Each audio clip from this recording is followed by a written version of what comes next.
بسم اللہ الرحمن الرحیم۔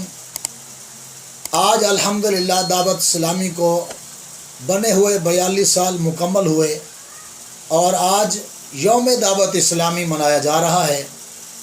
تمام اہل سنت و جماعت کو، دعوت اسلامی کے تمام ذمہ داران کو اور تمام اسلامی بھائیوں کو ہم مبارکباد پیش کرتے ہیں، اور بالخصوص امیر اہل سنت پیر و مرشد حضرت مولانا محمد الیاس اتار قادری رضوی دامت برکاتہم العالیہ، جن کی کوششوں اور کاوشوں سے الحمدللہ دعوت اسلامی پھلتی اور پھولتی گئی۔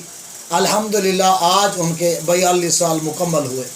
ان 42 سالوں میں یقیناً بہت کٹھن مراحل بھی آئے، مشکلات کا سامنا بھی ہوا، لیکن الحمدللہ امیر اہل سنت کی کوششوں اور کاوشوں سے، علماء اہل سنت کی رہنمائی سے، مفتیان کرام کی محبت سے الحمدللہ دعوت اسلامی دن بدن ترقی کرتی جا رہی ہے۔ الحمدللہ ہر شعبے میں دعوت اسلامی کام کر رہی ہے۔ بے نمازیوں کو نمازی بنانے کے لیے دعوت اسلامی کام کر رہی ہے۔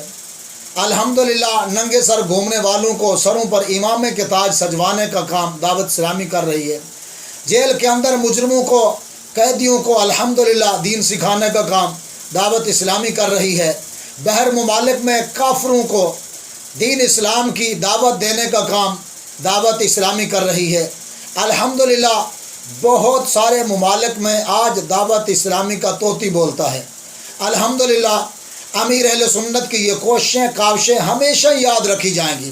یہ احسان ہم کبھی بھی نہیں بھلا سکتے۔ اہل سنت ساری زندگی اس احسان کو نہیں بھلا سکتے۔ اور میں ایک بات ضرور بتا دوں، جو قومیں اپنے محسنین کے احسانات بھول جاتی ہیں وہ قومیں ذلیل اور رسوا ہو جاتی ہیں۔ یقیناً حقیقت بات یہ ہے کہ جب لوگ دین اسلام سیکھنے کے لیے پریشان تھے، یار ہمیں کوئی ایسی درسگاہ نہیں مل رہی، ہماری عمریں بڑی ہو گئی ہیں، اب ہم کس طرح نمازیں درست کریں، کس طرح وہ نماز جنازہ اپنا درست کریں، قرآن پاک درست مخارج سے ادا کریں۔ اتنے میں الحمدللہ دعوت اسلامی نے یہ شعبہ جات مقرر کر کے، یہ شعبہ جات بنا کے الحمدللہ یہ جو پریشانی تھی اس کو بھی دور کر دیا ہے۔ بہرحال آج کا دن دعوت اسلامی کا ہے، 42 سال مکمل ہوئے۔ اللہ تعالیٰ اسے تا قیامت شاد و آباد رکھے۔ جس طرح اسلامی بھائی دین کا کام کر رہے ہیں، امیر اہل سنت کی نگاہ عنایت سے، امام اہل سنت کے فیضان سے اللہ تعالیٰ اسے صدا قائم اور دائم رکھے، ان کے فیوز و برکات سے اسے مستفیض فرمائے۔